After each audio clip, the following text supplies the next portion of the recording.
നമ്മുടെ സംസ്ഥാനത്ത് ഇന്ന് 7 കോവിഡ് രോഗബാധയാണ് സ്ഥിരീകരിച്ചത്. കണ്ണൂർ 4, കോഴിക്കോട് 2, കാസർഗോഡ് 1. ഈ നിലയിലാണ് പോസിറ്റീവായത്. അതിൽ 5 പേര് വിദേശത്തു നിന്ന് വന്നവരാണ്. 2 പേർ സമ്പർക്കം മൂലവുമാണ്. എന്നാൽ 27 പേർക്ക് പരിശോധനാ ഫലം നെഗറ്റീവായിട്ടുണ്ട്. കാസർഗോഡ് 24, എറണാകുളം, മലപ്പുറം, കണ്ണൂർ 1 വീതം.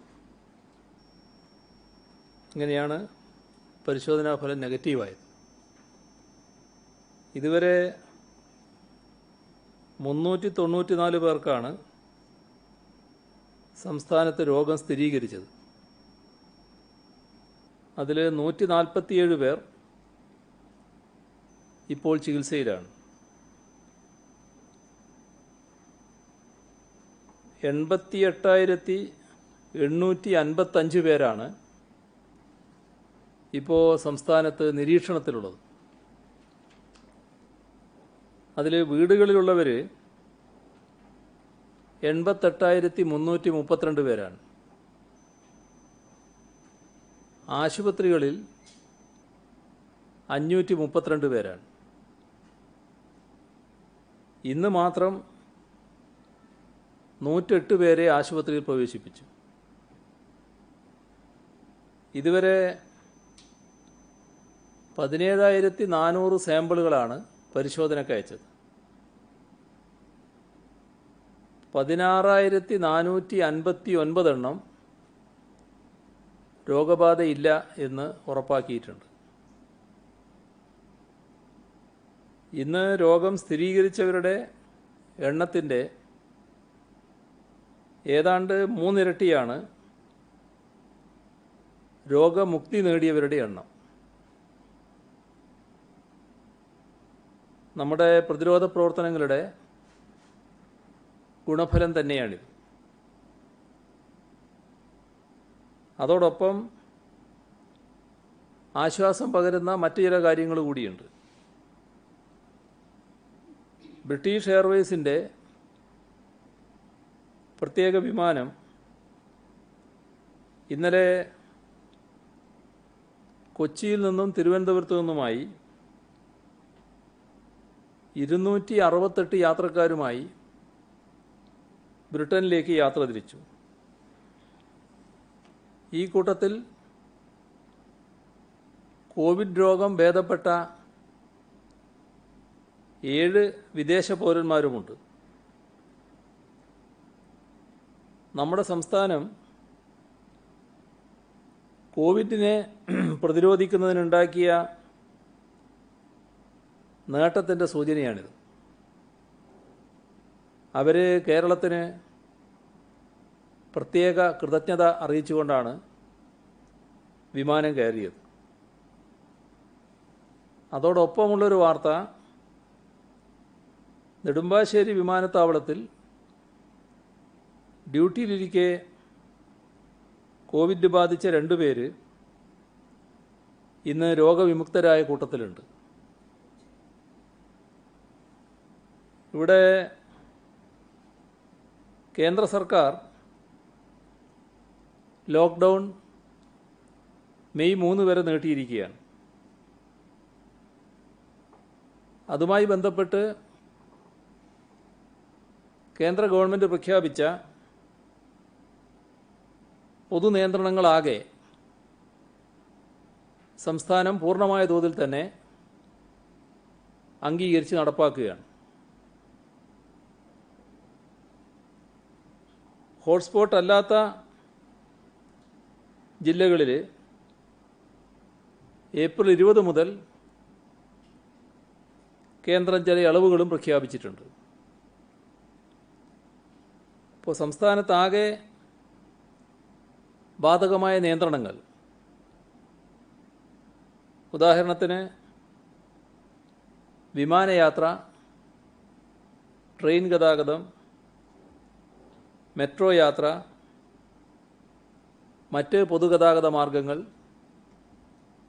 പൂർണ്ണമായി നിരോധിച്ചിരിക്കുകയാണ്. സംസ്ഥാനം വിട്ടുള്ള യാത്രയും ജില്ല വിട്ടുള്ള യാത്രയും നിയന്ത്രണമുണ്ട്. അതുപോലെ വിദ്യാഭ്യാസ സ്ഥാപനങ്ങൾ, പരിശീലന കേന്ദ്രങ്ങൾ ഇവയുടെ എല്ലാം പ്രവർത്തനം കേന്ദ്ര സർക്കാർ നിർത്തിവച്ചിരിക്കുകയാണ്. ആരാധനാലയങ്ങൾ, സിനിമാ ഹാളുകൾ, ആളുകൾ കൂടുന്ന പൊതുസ്ഥലങ്ങൾ, അത്തരം കാര്യങ്ങളെല്ലാം ഈ നിയന്ത്രണത്തിൽപ്പെടുകയാണ്. അത്തരത്തിലുള്ള എല്ലാ നിയന്ത്രണങ്ങളും സംസ്ഥാനത്ത് തുടരുകയും നടപ്പാക്കുകയും ചെയ്യും. സംസ്ഥാന അതിർത്തികൾ അടച്ചിട്ടിരിക്കുകയാണ്. സംസ്ഥാനത്തിന് പുറത്തേക്കോ സംസ്ഥാനത്തിലേക്കോ ആർക്കും സഞ്ചരിക്കാനാവില്ല. അന്തർജില്ലാ യാത്രകളും നിരോധിച്ചിരിക്കുകയാണ്. ഇത് രണ്ടും തുടരുക തന്നെ ചെയ്യും. കേന്ദ്ര ലിസ്റ്റ് അനുസരിച്ച് കാസർഗോഡ്, കണ്ണൂർ, എറണാകുളം, മലപ്പുറം, തിരുവനന്തപുരം, പത്തനംതിട്ട ജില്ലകളെയാണ് ഹോട്ട്സ്പോട്ടുകളായി കണക്കാക്കിയിട്ടുള്ളത്. കോവിഡ് പോസിറ്റീവായി ഇപ്പോൾ ചികിത്സയിലുള്ളവരുടെ എണ്ണം കണക്കാക്കിയാൽ കാസർഗോഡ് 61, കണ്ണൂർ 45, മലപ്പുറം 9 ഈ തരത്തിലാണുള്ളത്. ഈ 3 ജില്ലകൾ കഴിഞ്ഞാൽ സംസ്ഥാനത്ത് ഏറ്റവും കൂടുതൽ പോസിറ്റീവ് കേസ് 9 എണ്ണമുള്ള കോഴിക്കോടാണ്. അപ്പോൾ ഈ 4 ജില്ലകളും ചേർത്ത് ഒരു മേഖല ആക്കുന്നതാണ് നല്ലത് എന്ന അഭിപ്രായം സംസ്ഥാനത്തിനുണ്ട്. ഈ അഭിപ്രായം കേന്ദ്ര ഗവൺമെൻറ്റിനെ അറിയിക്കും. കേന്ദ്രത്തിൻ്റെ അംഗീകാരത്തോടെ അത് നടപ്പാക്കാനാണ് സംസ്ഥാനം ഉദ്ദേശിക്കുന്നത്. ഈ 4 ജില്ലകളിലും ലോക്ക്ഡൗൺ ഇളവില്ലാതെ തുടരേണ്ട സാഹചര്യമാണുള്ളത്. മെയ് 3 വരെ പ്രഖ്യാപിച്ച ലോക്ക്ഡൗൺ കർശനമായി തുടരും. ഇതിൽ കോഴിക്കോട് കൂടി ഉൾപ്പെടുത്തുന്നതിന് മറ്റ് പ്രശ്നങ്ങൾ ഉണ്ടാകുന്നില്ല. എന്നാൽ ഈ പറഞ്ഞ കാറ്റഗറിയിൽ മറ്റ് ചില ജില്ലകൾ, നേരത്തെ കേന്ദ്രം ഹോട്ട്സ്പോട്ടായി കണക്കാക്കിയ ചില ജില്ലകൾ ഈ കാറ്റഗറിയിൽ പെടുന്നില്ല എന്നതിന് കേന്ദ്രത്തിൻ്റെ പ്രത്യേക അനുമതി വാങ്ങേണ്ടതുണ്ട്. കോഴിക്കോടിനെ ഉൾപ്പെടുത്തുന്നതിന് മറ്റ് തടസ്സം കേന്ദ്രത്തിനുണ്ടാവില്ല. നേരത്തെ പ്രഖ്യാപിച്ച സാഹചര്യത്തിൽ ഇതിനൊരു പ്രത്യേക കാറ്റഗറിയായി 4 ജില്ലകളെ പ്രത്യേക കാറ്റഗറിയായി പെടുത്തുമ്പോൾ അതിനുള്ള അനുമതി വാങ്ങാനാണ് സംസ്ഥാനം ശ്രമിക്കുന്നത്. ഈ ജില്ലകളിൽ തീവ്ര രോഗബാധയുള്ള ഹോട്ട്സ്പോട്ട് പ്രത്യേകമായി കണ്ടെത്തും. അത്തരം വില്ലേജുകളുടെ അതിർത്തി അടക്കും. എൻട്രി പോയിൻറ്റും എക്സിറ്റ് പോയിൻറ്റും ഈ വില്ലേജുകൾക്കുണ്ടായിരിക്കും. മറ്റു വഴികളെല്ലാം അടക്കും. ഭക്ഷ്യവസ്തുക്കളും മറ്റും സർക്കാർ അനുവദിക്കുന്ന ഈ പോയിന്റിലൂടെയാണ് എത്തിക്കുക. അടുത്ത മേഖലയായി സംസ്ഥാന സർക്കാർ കാണുന്നത് 6 പോസിറ്റീവ് കേസുള്ള പത്തനംതിട്ട, 3 പോസിറ്റീവ് കേസുള്ള എറണാകുളം, 5 പോസിറ്റീവ് കേസുള്ള കൊല്ലം എന്നീ ജില്ലകളെയാണ്. ഇതിൽ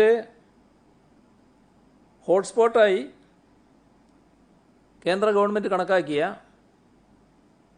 പത്തനംതിട്ടയും എറണാകുളവുമുണ്ട്. പക്ഷേ ആദ്യം പറഞ്ഞ ജില്ലകളിലുള്ള പോസിറ്റീവ് കേസുകളുടെ നമ്പറുമായി താരതമ്യപ്പെടുത്തുമ്പോൾ ഈ ജില്ലകളിൽ എണ്ണം കുറവാണ് എന്നുള്ളതുകൊണ്ടാണ് ഇത്തരത്തിലൊരു വിഭാഗമായി, പ്രത്യേക വിഭാഗമാക്കി ആദ്യത്തേതിൽ നിന്ന് വ്യത്യസ്തമായി ഈ 3 ജില്ലകളെ കണക്കാക്കുന്നത്. ഈ പറഞ്ഞ 3 ജില്ലകളിൽ ഏപ്രിൽ 24 വരെ കടുത്ത രീതിയിൽ ലോക്ക്ഡൗൺ തുടരും. ഹോട്ട്സ്പോട്ടായ പ്രത്യേക പ്രദേശങ്ങൾ കണ്ടെത്തി ഈ ജില്ലകളിലും പൂർണ്ണമായി അടച്ചിടും. ഏപ്രിൽ 24 കഴിഞ്ഞാൽ അതോടുകൂടി അപ്പോഴത്തെ സ്ഥിതിഗതികൾ വിലയിരുത്തി സാഹചര്യം അനുകൂലമാണെങ്കിൽ ചില ഇളവുകൾ ആ ഘട്ടത്തോടെ അനുവദിക്കും. മൂന്നാമത്തെ മേഖലയായി നിർദ്ദേശിക്കുന്നത്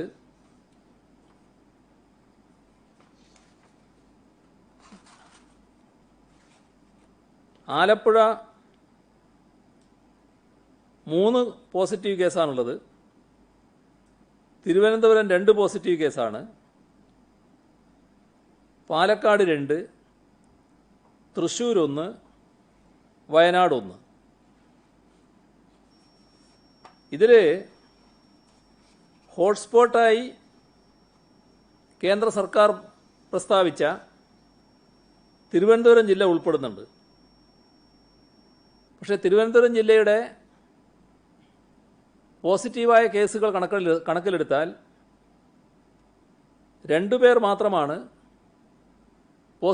പോസിറ്റീവായി നിൽക്കുന്നത്. അപ്പോൾ അതുകൊണ്ട് ഈ മൂന്നാമത്തെ ഗണത്തിൽ തിരുവനന്തപുരം ഉൾപ്പെടുന്നതാണ് നല്ലത് എന്നാണ് അഭിപ്രായം. അത്തരത്തിൽ ഒരു നിർദ്ദേശം കേന്ദ്ര സർക്കാരിന് മുന്നിൽ സമർപ്പിക്കാനാണ് ഉദ്ദേശിക്കുന്നത്. ഈ മേഖലയിൽ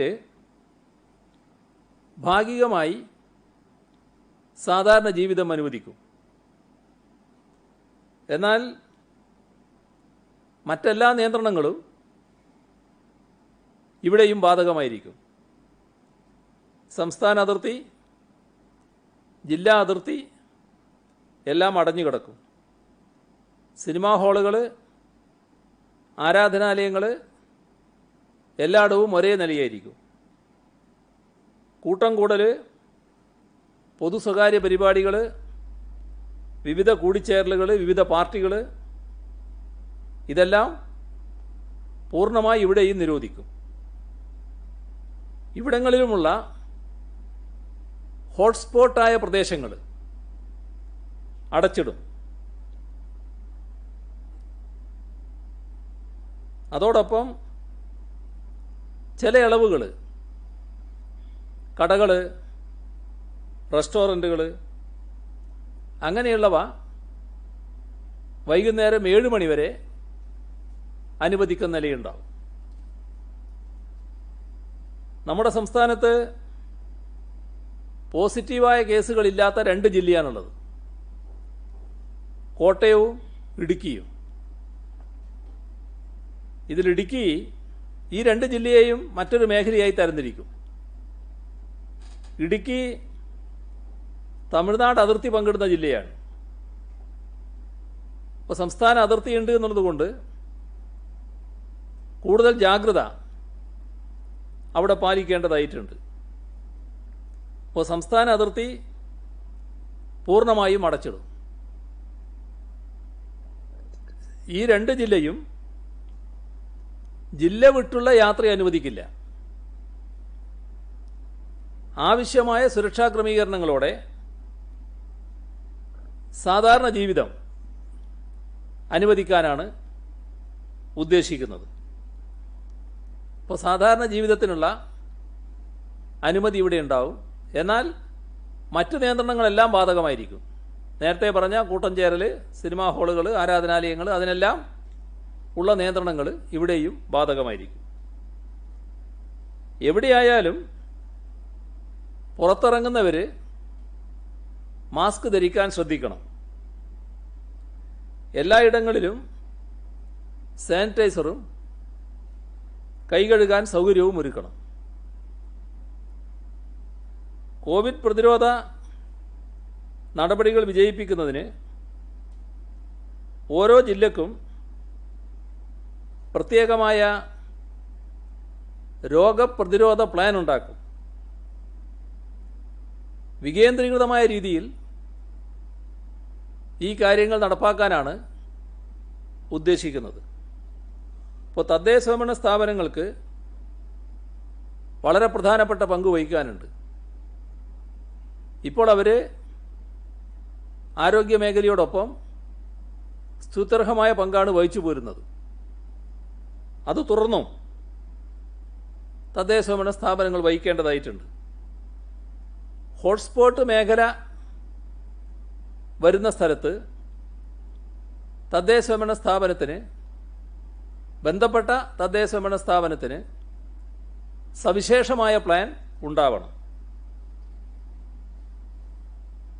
രോഗവിമുക്തരായി പലരും ആശുപത്രിയിൽ നിന്ന് ഇറങ്ങുന്നുണ്ട്. അങ്ങനെ ഡിസ്ചാർജ് ചെയ്യുന്നവരും അവരുടെ കുടുംബാംഗങ്ങളും ഒരു കാര്യം ശ്രദ്ധിക്കണം. ആശുപത്രിയിൽ നിന്ന് പുറത്തിറങ്ങിയാലും 14 ദിവസം പുറത്തിറങ്ങുകയോ മറ്റുള്ളവരുമായി സമ്പർക്കം പുലർത്തുകയോ ചെയ്യരുത്. അത് നേരത്തെ രോഗിയായ ആൾ മാത്രമല്ല, അദ്ദേഹത്തിൻ്റെ കുടുംബാംഗങ്ങൾ കൂടി ഈ നില പാലിക്കണം. തദ്ദേശ സ്വയംഭരണ തലത്തിൽ ഈ കുടുംബങ്ങളെ നിരീക്ഷിക്കുന്നതിന് സംവിധാനം ഏർപ്പെടുത്തും. ജനങ്ങൾക്ക് സ്വാഭാവിക ജീവിതം നയിക്കാൻ സഹായകമായ രീതിയിൽ ചില മേഖലകളിൽ ഇളവുകൾ നൽകേണ്ടതായി വരും. ആളുകളുടെ കയ്യിൽ വരുമാനമുണ്ടാകണമെങ്കിൽ ക്രയവിക്രയ ശേഷി വർദ്ധിക്കണം. തൊഴിൽ മേഖല സജീവമാക്കാനാവണം. അതിൻ്റെ ഭാഗമായി കേന്ദ്ര ഗവൺമെൻറ് നിർമ്മാണ പ്രവർത്തിക്ക് അനുമതി നൽകിയിട്ടുണ്ട്. ഇപ്പോൾ PWD പ്രവർത്തികളും മറ്റ് ഡിപ്പാർട്ട്മെൻറ്റുകളുടെ പ്രവർത്തികളും സ്വകാര്യ മേഖലയിലുള്ള നിർമ്മാണ പ്രവർത്തനങ്ങളും ഇപ്പോൾ സ്തംഭിച്ച അവസ്ഥയാണുള്ളത്. ഹോട്ട്സ്പോട്ട് പ്രദേശങ്ങൾ ഒഴിവാക്കി ബാക്കി സ്ഥലങ്ങളിൽ സുരക്ഷാ ക്രമീകരണങ്ങൾ പാലിച്ച് കേന്ദ്ര ഗവൺമെൻറ് മാനദണ്ഡങ്ങൾക്കനുസൃതമായി നിർമ്മാണ മേഖലയിൽ പ്രവർത്തനം പുനരാരംഭിക്കാനാണ് ഉദ്ദേശിക്കുന്നത്. ഇപ്പോൾ ശാരീരിക അകലം പാലിക്കണം, ആവശ്യമായ ശുചിത്വ മാനദണ്ഡങ്ങൾ അനുസരിക്കുകയും വേണം. ഓരോ പ്രവൃത്തി സ്ഥലത്തും എത്തുന്ന തൊഴിലാളികളുടെ ആരോഗ്യ പരിശോധന നിർബന്ധമാണ്. തൊഴിൽ നടത്തിക്കുന്ന ആളുകളുടെ ചുമതലയിലാണ് ഈ ആരോഗ്യ പരിശോധന നടക്കേണ്ടത്. അതോടൊപ്പം വ്യവസായ മേഖലയിൽ കഴിയാവുന്നത്ര പ്രവർത്തനം ആരംഭിക്കാനാവണം. അതിലും കേന്ദ്ര ഗവൺമെൻറ്റിൻ്റെ മാനദണ്ഡമനുസരിച്ചാണ് വ്യവസായങ്ങളുടെ പ്രവർത്തനം പുനരാരംഭിക്കുക. എന്നാൽ സംസ്ഥാനത്ത് പരമ്പരാഗത വ്യവസായ മേഖല, കയറ്, കശുവണ്ടി, കൈത്തറി, ബീഡി, ഖാദി, ഇത്തരം മേഖലകളിലെല്ലാം പ്രവർത്തനം പുനരാരംഭിക്കേണ്ടതായിട്ടുണ്ട്. ഹോട്ട്സ്പോട്ടുകളല്ലാത്ത പ്രദേശങ്ങളിൽ പ്രവർത്തിക്കുന്ന വ്യവസായ സ്ഥാപനങ്ങൾ പ്രവർത്തനം പുനരാരംഭിക്കണം. ഇത്തരം സ്ഥാപനങ്ങളിൽ പ്രത്യേക എൻട്രി പോയിന്റുകൾ വേണം. അതിലൂടെ മാത്രമേ ജീവനക്കാർ പ്രവേശിക്കാൻ പാടുള്ളൂ. ജീവനക്കാർക്ക് ആരോഗ്യ പ്രശ്നങ്ങളില്ലെന്ന് ഉറപ്പുവരുത്താനാവണം. സ്ഥാപനത്തോടനുബന്ധിച്ച് പ്രത്യേക താമസ സൗകര്യം ഉള്ള കമ്പനികളുമുണ്ട്, ഇല്ലാത്ത കമ്പനികളുമുണ്ട്. ഈ പ്രത്യേക താമസ സൗകര്യം ഇല്ലാത്ത കമ്പനികൾ ജീവനക്കാർക്ക് വരുന്നതിനും പോകുന്നതിനും വാഹന സൗകര്യം ഏർപ്പെടുത്തണം. കൂടുതൽ തൊഴിലാളികളുള്ള സ്ഥാപനങ്ങളിൽ 50% തൊഴിലാളികളെ മാത്രമേ പരമാവധി ഒരവസരത്തിൽ പ്രവർത്തിപ്പിക്കാവൂ. അപ്പോൾ ഷിഫ്റ്റ് സമ്പ്രദായത്തിൽ അത്തരം സ്ഥാപനങ്ങൾ പ്രവർത്തിക്കുന്നത് ഉചിതമാവും. മെഡിക്കൽ രംഗത്ത് വിവിധ ആവശ്യങ്ങൾക്ക് റബ്ബർ ഉപയോഗിക്കേണ്ടതായുണ്ട്. അതുകൊണ്ട് തന്നെ റബ്ബർ സംസ്കരണ യൂണിറ്റുകൾക്ക് പ്രവർത്തനാനുമതി നൽകും. കെട്ടിട നിർമ്മാണ പ്രവർത്തനങ്ങൾ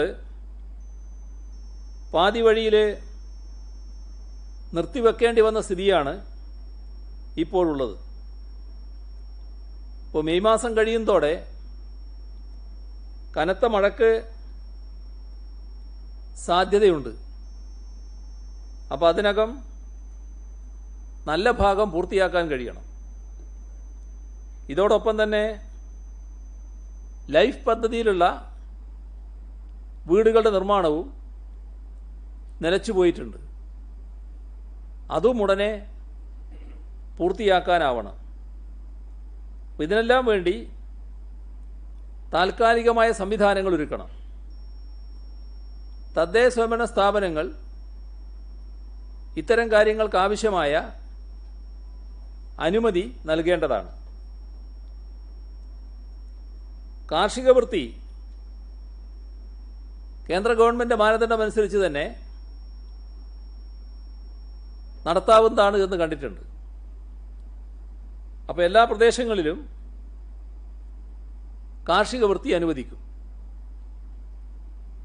വിത്തിടുന്നതിന് പാടശേഖരങ്ങൾ പാകപ്പെടുത്തേണ്ടതുണ്ട്. മഴക്കാലപൂർവ്വ പ്രവർത്തനങ്ങൾ നടക്കേണ്ടതുണ്ട്. ഇതെല്ലാം അനുവദിക്കും.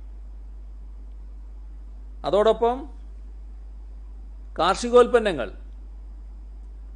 സംഭരിക്കുകയും മാർക്കറ്റിൽ എത്തിക്കുകയും അത് വിൽപ്പന നടത്തുകയും വേണ്ടതുണ്ട്. അപ്പോൾ അതിനുവേണ്ടി ആവശ്യമായ മാർക്കറ്റുകൾ തുറക്കാം. ഭക്ഷ്യ സംസ്കരണ യൂണിറ്റുകൾ, oil mill, rice mill, flour mill, നമ്മുടെ സംസ്ഥാനത്ത് വെളിച്ചെണ്ണ നല്ലതുപോലെ ഉപയോഗിക്കുന്നതാണ്. ഇപ്പോൾ വെളിച്ചെണ്ണ ഉൽപ്പാദനം, ഇത്തരം കാര്യങ്ങളൊക്കെ പ്രവർത്തിക്കേണ്ടതായിട്ടുണ്ട്. കേന്ദ്ര സർക്കാരിൻ്റെ മാർഗനിർദ്ദേശത്തിൽ വെളിച്ചെണ്ണ ഉൾപ്പെട്ടിരുന്നില്ല, അതുകൂടി ഉൾപ്പെടുത്തുകയാണ്. കാർഷിക ഉൽപ്പന്നങ്ങളുടെ മൂല്യവർദ്ധിത ഉൽപ്പന്നങ്ങൾ ഉണ്ടാക്കുന്ന യൂണിറ്റുകൾക്കും അനുമതി നൽകും. കൃഷിക്ക് വളവും വിത്തും മറ്റും വിൽക്കുന്ന കടകൾ തുറന്ന് പ്രവർത്തിക്കൽ ഒഴിച്ചുകൂടാത്തതാണ്. അതിന് അനുമതി നൽകും. കേരളത്തിൽ സഹകരണ സ്ഥാപനങ്ങൾ ഏറ്റവും പ്രധാനപ്പെട്ട ഒരു ഘടകമാണ്. മിനിമം ജീവനക്കാരെ വെച്ച് സഹകരണ സ്ഥാപനങ്ങൾക്ക് പ്രവർത്തിക്കാൻ അനുമതി നൽകും. പഞ്ചായത്ത് ഓഫീസ്, വില്ലേജ് ഓഫീസ്, കൃഷിഭവൻ, അക്ഷയ സെൻ്ററുകൾ ഇവയെല്ലാം തുറന്ന് പ്രവർത്തിക്കേണ്ടതാണ്. ജനങ്ങൾക്കുള്ള സേവനം ഒരു തരത്തിലും മുടങ്ങാൻ പാടില്ല. തോട്ടം മേഖലയിൽ കേന്ദ്ര സർക്കാർ ഇളവുകൾ പ്രഖ്യാപിച്ചിട്ടുണ്ട്. അതിൽ ഏലം വിട്ടുപോയിട്ടുണ്ട്. ഏലവും കൂടി ഇതിൽ ഉൾപ്പെടുത്തുന്നു. 50% തൊഴിലാളികളെ വെച്ചുകൊണ്ടാണ് ഒരു ഘട്ടത്തിലുള്ള പ്രവർത്തനം തോട്ടങ്ങൾ നടത്തുക. അത് കൃത്യമായ മാനദണ്ഡങ്ങളുടെ അടിസ്ഥാനത്തിൽ തൊഴിലാളികൾ നിശ്ചയിക്കുന്ന നിലയാണ് മാനേജ്മെൻറ്റുകൾ സ്വീകരിക്കേണ്ടത്. ആശുപത്രികൾ, ക്ലിനിക്കുകൾ, ലാബുകൾ, ഫിസിയോതെറാപ്പിയുടെ യൂണിറ്റുകൾ, ഇങ്ങനെയുള്ള വിവിധ സ്ഥാപനങ്ങൾ തുറന്ന് പ്രവർത്തിക്കേണ്ടതാണ്. തദ്ദേശ സ്വയംഭരണാതിർത്തിയിൽ ഓരോ വാർഡിലും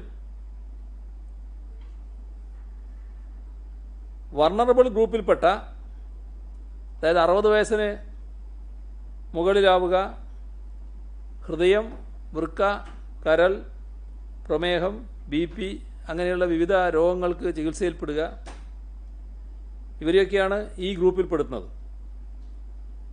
അത്തരം ആളുകളെ സ്ഥിരമായി നിരീക്ഷിക്കുന്നുള്ള സംവിധാനമുണ്ട്. അതോടൊപ്പം ഇതിൽ രോഗബാധിതരായ മുതിർന്ന പൗരന്മാർക്ക് ഡോക്ടറുമായി ബന്ധപ്പെടാൻ അവസരമുണ്ടാവണം. അതിന് ഓരോ തദ്ദേശ സ്വയംഭരണ അതിർത്തിയിലും ടെലിമെഡിസിൻ സൗകര്യങ്ങൾ ഉറപ്പുവരുത്തും. പ്രാഥമിക ആരോഗ്യ കേന്ദ്രമാണ് ഇതിൻ്റെ ചുമതല വഹിക്കുക. ഇത്തരത്തിൽ രോഗിയുമായി സംസാരിക്കുമ്പോൾ ഡോക്ടർക്ക് തോന്നുന്നു രോഗിയുടെ ആവശ്യം കൂടി മാനിച്ച് ആ രോഗിയെ കാണേണ്ടതുണ്ട്. അങ്ങനെയാണെങ്കിൽ പ്രാഥമിക ആരോഗ്യ കേന്ദ്രത്തിൻ്റെ വാഹനം ഉപയോഗിച്ച് ഡോക്ടർക്ക് വീട്ടിൽ പോയി രോഗിയെ കാണാം. ഇതോടൊപ്പം പ്രദേശത്തിൻ്റെ പ്രത്യേകതയുടെ അടിസ്ഥാനത്തിൽ കൂടുതൽ രോഗികളുണ്ടെങ്കിൽ ഒരു മൊബൈൽ മെഡിക്കൽ യൂണിറ്റ് ഏർപ്പെടുത്താനാവും. ഇക്കാര്യത്തിൽ സ്വകാര്യ മേഖലയുടെ സഹായവും നിശ്ചയിച്ചിട്ടുണ്ട്. ഓരോ ജില്ലയിലും ജില്ലാ കളക്ടറും DMOവും എല്ലാം കൂടി സ്വകാര്യ മേഖലയുടെ ആശുപത്രികളുടെ പ്രതിനിധികളുടെ യോഗം വിളിക്കും. ടെലിമെഡിസിൻ്റെ കാര്യത്തിലും ഈ പറഞ്ഞ മൊബൈൽ മെഡിക്കൽ യൂണിറ്റിൻ്റെ കാര്യത്തിലും എത്രത്തോളം സ്വകാര്യ മേഖലയ്ക്ക് സഹായിക്കാനും സഹകരിക്കാനും പറ്റുമെന്നത് ആരായും. ഉദ്ദേശിക്കുന്നത് ഈ മൊബൈൽ മെഡിക്കൽ യൂണിറ്റിൽ ഒരു ഡോക്ടർ, ഒരു സ്റ്റാഫ് നഴ്സ്, ഒരു പാരാമെഡിക്കൽ സ്റ്റാഫ്, മറ്റാവശ്യമായ സജ്ജീകരണങ്ങളെല്ലാം ഉണ്ടാവണമെന്നാണ്. അപ്പോൾ ഓരോ സ്ഥാപനത്തിലും, ഓരോ തദ്ദേശ സ്വയംഭരണ സ്ഥാപനാതിർത്തിയിലും ഇത്തരത്തിൽ സ്വകാര്യ ആശുപത്രികളുടെ ഡോക്ടർമാരുടെ സഹായത്തോടു കൂടി ഇത്തരം സംവിധാനങ്ങൾ ഒരുക്കാൻ കഴിയണമെന്നാണ് ഉദ്ദേശിക്കുന്നത്. അതോടൊപ്പം സ്വകാര്യ ആശുപത്രികളെയും കോവിഡ് പ്രതിരോധത്തിൻ്റെ ഭാഗമാക്കാനാണ് ഉദ്ദേശം. അതിന് ഓരോ ആശുപത്രിയുടെയും സൗകര്യങ്ങൾ രണ്ട് ഭാഗമാക്കും. ഒരു ഭാഗം കോവിഡ് ചികിത്സക്ക് മാത്രമായി മാറ്റിവെക്കും. രണ്ടാമത്തെ ഭാഗം മറ്റ് അസുഖങ്ങൾക്കുള്ളവർക്കായി മാറ്റിവെക്കും. ഇത്തരത്തിൽ വിഭജനം കഴിഞ്ഞാൽ ബാക്കി വരുന്ന ആ സ്ഥാപനത്തിലെ ജീവനക്കാർ കോവിഡ് പ്രതിരോധ പ്രവർത്തനങ്ങളിൽ ഫീൽഡിൽ പ്രവർത്തിക്കാൻ സഹായിക്കണം. ഇതോടൊപ്പം ആയുർവേദ മേഖലയിലും ഹോമിയോ വിഭാഗത്തിലുമുള്ള ചികിത്സാലയങ്ങളും മരുന്ന് ഷോപ്പുകളും തുറന്ന് പ്രവർത്തിപ്പിക്കാവുന്നതാണ്. തൊഴിലുറപ്പ് പദ്ധതി നമ്മുടെ സംസ്ഥാനത്ത് അയ്യങ്കാളി തൊഴിലുറപ്പ് പദ്ധതി ഉൾപ്പെടെ ഇത് സംസ്ഥാനത്ത് പുനരാരംഭിക്കും. അതിൽ സാധാരണ കൂട്ടം കൂടിയാണ് തൊഴിലെടുക്കാറുള്ളത്. ഇപ്പോഴത് പറ്റില്ല. ഒരു ടീമിൽ 5 അംഗങ്ങളെ ഉണ്ടാകാവൂ.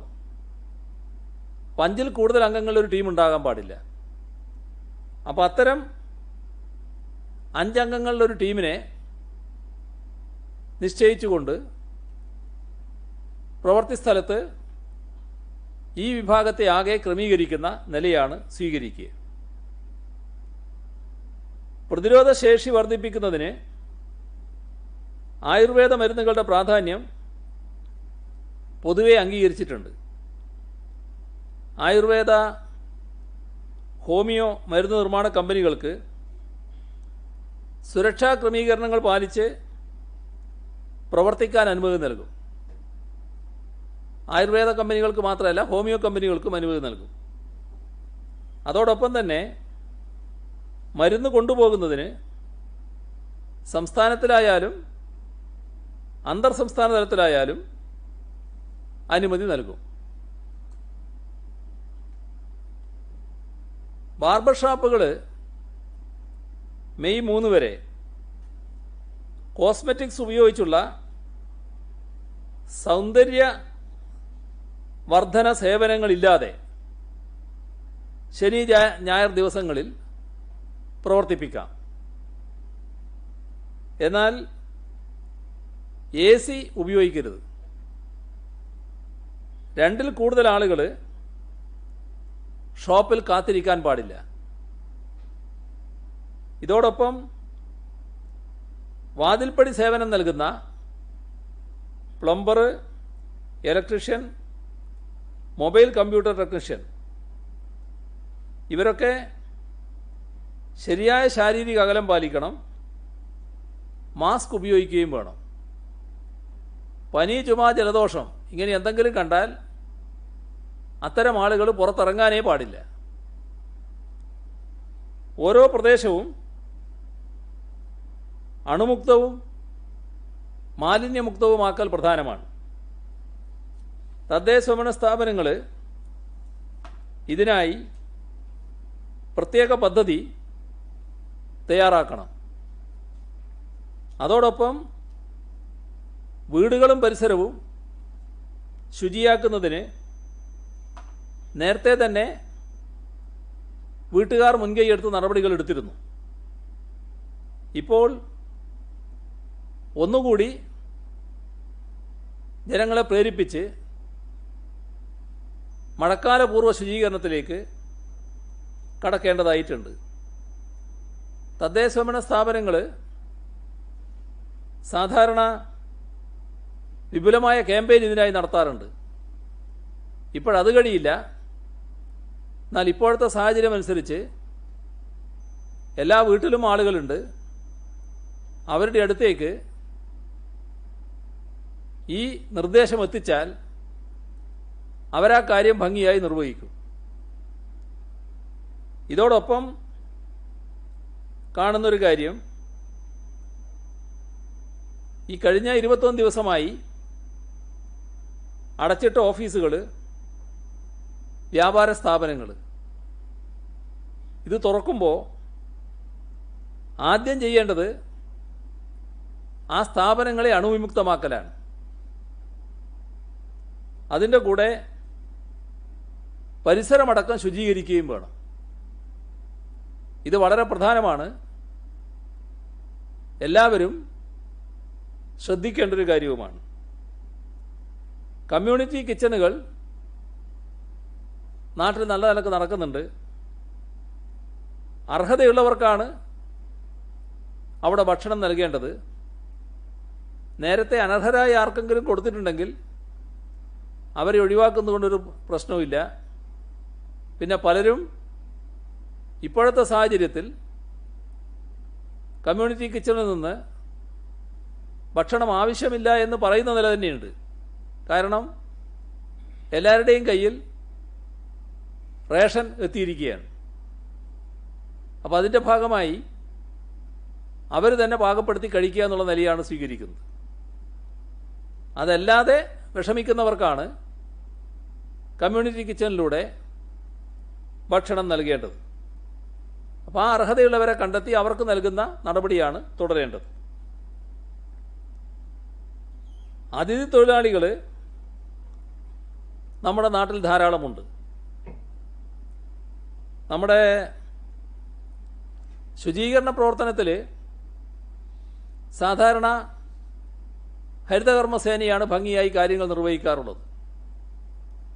അത് ഹരിതകർമ്മസേനയ്ക്ക് തന്നെ നിർവഹിക്കാനും കഴിയും. തദ്ദേശഭരണ സ്ഥാപനങ്ങൾക്ക് അതിൻ്റേതായ പ്രത്യേക പദ്ധതിയുമുണ്ട്. എന്നാൽ ഈ ഘട്ടത്തിൽ അതിഥി തൊഴിലാളികൾ പലർക്കും ജോലിയില്ല എന്ന് കണക്കാക്കി അവരെ സഹായിക്കാൻ അവരെ കൂടി ഈ പൊതു ശുചീകരണ പ്രവർത്തനത്തിൽ ഭാഗഭാക്കാക്കൂടെ എന്നത് തദ്ദേശഭരണ സ്ഥാപനങ്ങൾ ആലോചിക്കേണ്ടതാണ്. അങ്ങനെ വന്നാൽ ധാരാളം പ്രവൃത്തി സാധാരണ തദ്ദേശഭരണ സ്ഥാപനങ്ങൾ മഴയ്ക്ക് മുൻപ് കുളങ്ങളും തോടുകളും മറ്റും പുനരുദ്ധരിക്കുന്നതിന് നടപടികൾ സ്വീകരിക്കാറുണ്ട്. അത്തരം കാര്യങ്ങളിൽ ഇവരെ കൂടി ഉപയോഗിക്കുന്ന നില വന്നാൽ അവർക്ക് ഒരു തൊഴിലായി വരുമാനവും ലഭിക്കുന്ന അവസ്ഥയുണ്ടാകും. അവർക്ക് സമ്മതമാണെങ്കിൽ ആ നിലയിൽ അവരെ ഉപയോഗിക്കുന്നത് ഇന്നത്തെ സാഹചര്യത്തിൽ അവർക്ക് ഗുണകരമാവുമെന്ന് കാണണം. ലൈഫ് പദ്ധതിയിൽ മുടങ്ങിപ്പോയ വീടുകളുണ്ട്, വീട് നിർമ്മാണമുണ്ട്. അവയുടെ നിർമ്മാണം മഴയ്ക്ക് മുൻപേ പൂർത്തിയാക്കാൻ ശ്രദ്ധിക്കണം. അക്കാര്യത്തിൽ ഒരു തടസ്സം വരിക തൊഴിലാളികളെ ലഭിക്കുന്ന പ്രശ്നം തന്നെയാണ്. അപ്പോൾ അതിലും ഇന്നത്തെ ഘട്ടത്തിൽ അതിഥി തൊഴിലാളികളെ ഉപയോഗിക്കാനാകുമോ എന്നത് പരിശോധിക്കേണ്ടതാണ്. പൊതുശുചീകരണ പ്രവൃത്തികൾക്ക് ശുചിത്വ മിഷന്റെയും തദ്ദേശഭരണ സ്ഥാപനത്തിൻ്റെയും ഫണ്ടാണ് ഉപയോഗിക്കേണ്ടത്.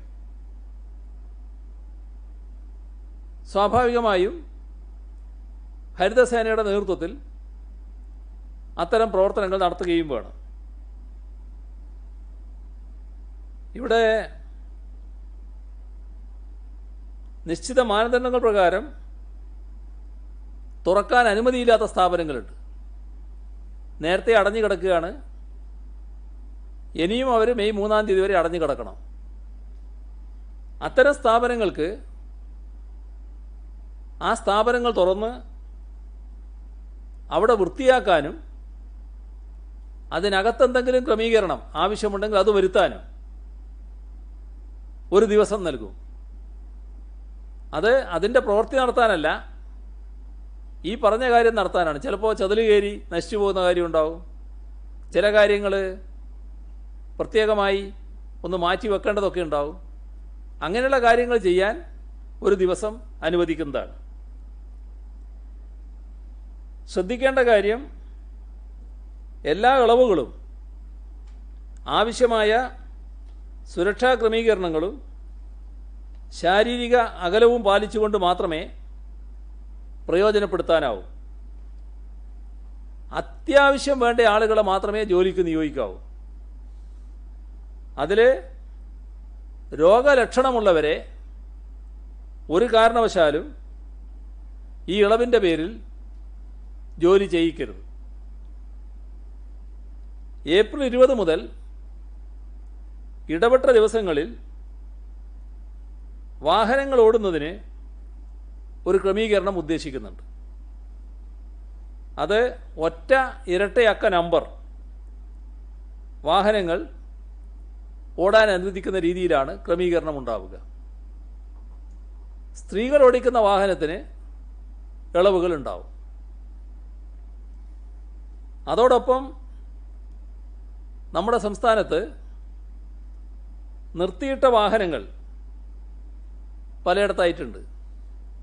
പ്രത്യേകിച്ച് ഈ വാഹന വിപണിക്കാരുണ്ടല്ലോ, അവരടുത്ത് ധാരാളം വാഹനങ്ങൾ നിർത്തിയിട്ടിരിക്കുകയായിരിക്കും.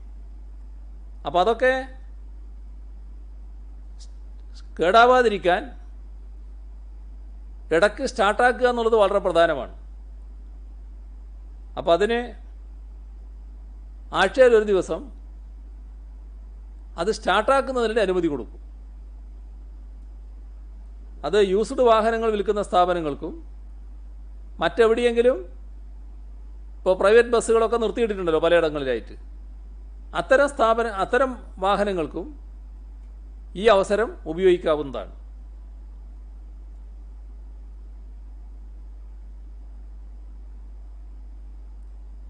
സിവിൽ സപ്ലൈസ് കോർപ്പറേഷനാണ് ആവശ്യമായ ഭക്ഷ്യസാധനങ്ങൾ സാമൂഹ്യ അടുക്കളക്കായാലും അതിഥി തൊഴിലാളികൾക്കായാലും എത്തിക്കുന്നത്. അത് കൃത്യമായി എത്തിക്കുന്നതിന് ശ്രദ്ധ വേണം എന്നത് സിവിൽ സപ്ലൈസ് കോർപ്പറേഷൻ അടുത്ത് നിർദ്ദേശിച്ചിട്ടുണ്ട്. വിദേശത്ത് കഴിയുന്നവർ അവശ്യ മരുന്നുകൾ ഇവിടുന്ന് കൊണ്ടുപോകുന്ന സമ്പ്രദായമുണ്ട്. ഇപ്പോൾ അത് എത്തിക്കുന്നതിന് സംവിധാനമായിട്ടുണ്ട്. കസ്റ്റംസുമായി യോജിച്ച് നോർക്ക ഈ സംവിധാനം ഒരുക്കിയിട്ടുണ്ട്. അപ്പോൾ സേവനം ആവശ്യമുള്ളവർ നോർക്കയുമായി ബന്ധപ്പെട്ടാൽ അതിൻ്റെ മറ്റ് വിശദാംശങ്ങൾ ലഭിക്കും. കലക്ടർമാരും ജില്ലാ പോലീസ് മേധാവികളുമായും ജില്ലാ മെഡിക്കൽ ഓഫീസർമാരുമായും ഇന്ന് വീഡിയോ കോൺഫറൻസ് നടത്തിയിരുന്നു. 3 ആഴ്ചത്തെ ലോക്ക്ഡൗൺ കാലത്ത് സ്തുത്യർഹമായ പ്രവർത്തനമാണ് അവരെല്ലാം നടത്തിയത്. അവരെയെല്ലാം ഹാർദമായി അഭിനന്ദിക്കാൻ ആ അവസരം ഉപയോഗിച്ചു. കാലവർഷം വരാനിരിക്കുകയാണ്. അപ്പോൾ ഓലമേഞ്ഞ വീടുകൾ സാധാരണഗതിയിൽ ചില പ്രവർത്തികൾ നടത്തേണ്ടതുണ്ട്. ഓടിട്ട വീടിനും ചില അറ്റകുറ്റപ്പണികൾ വേണ്ടതായിട്ട് വരും. അതിന് അനുമതി നൽകും. അതോടൊപ്പം മഴക്കാലത്തിന് മുൻപ് കിണറുകൾ വൃത്തിയാക്കുന്ന ഒരു പരിപാടി നടക്കാറുണ്ട്. അതിനും പ്രത്യേകമായ അനുമതി നൽകും. ശേഖരിച്ചു വെച്ച കശുവണ്ടി കാസർഗോഡ്, കണ്ണൂർ ജില്ലകളിൽ കിടക്കുന്നുണ്ട്. അത് കൊല്ലത്തേക്ക് എത്തിക്കുന്നതിന് പ്രത്യേക അനുമതി നൽകും. കശുവണ്ടി കോർപ്പറേഷനും കാപ്പെക്സുമാണ് ആ കശുവണ്ടി എടുക്കുന്നത്. അപ്പോൾ അതിന് പ്രത്യേകമായ അനുമതി നൽകും. സഹകരണ സംഘങ്ങളാണ് കശുവണ്ടി സംഭരിച്ചിട്ടുള്ളത്. അവിടെ നിന്നെടുത്ത് ഇവിടെ കൊണ്ടുവരാനാണ് അനുമതി നൽകുക. അംഗൻവാടികൾ അടച്ചിട്ട സാഹചര്യത്തിൽ ഭക്ഷണം വീടുകളിൽ എത്തിച്ച് നൽകാൻ തീരുമാനിച്ചിരുന്നു. ഇപ്പോൾ ലോക്ക്ഡൗൺ നീട്ടിയ സാഹചര്യത്തിൽ ഭക്ഷണ സാധനങ്ങൾ മെയ് 15 വരെ വീടുകളിൽ എത്തിച്ച് നൽകുക തന്നെ ചെയ്യും. അംഗൻവാടി പ്രവർത്തകർ നമ്മുടെ സംസ്ഥാനത്തെ 37 ലക്ഷം സീനിയർ സിറ്റിസൺസിൻ്റെ വിവരങ്ങൾ അന്വേഷിച്ചിട്ടുണ്ട്. അവർക്കാവശ്യമായ സഹായങ്ങൾ വരുത്തുകയും ചെയ്തിട്ടുണ്ട്. പ്രവാസികൾക്ക് ഇപ്പോൾ വലിയ തോതിലുള്ള പ്രയാസമാണല്ലോ. അത് കണക്കിലെടുത്ത് കേരള ബാങ്ക് ഒരു പദ്ധതി തയ്യാറാക്കിയിട്ടുണ്ട്. കേരള ബാങ്കിൻ്റെ 779 ശാഖകൾ കേരളത്തിലുണ്ട്. ഈ ശാഖകളിലൂടെ പ്രത്യേക പ്രവാസി സ്വർണ്ണപ്പണയ വായ്പാ പദ്ധതി നടപ്പാക്കാനാണ് ഉദ്ദേശിക്കുന്നത്. സ്വർണ്ണപ്പണയത്തിന്മേൽ 3% പലിശക്ക് ഒരു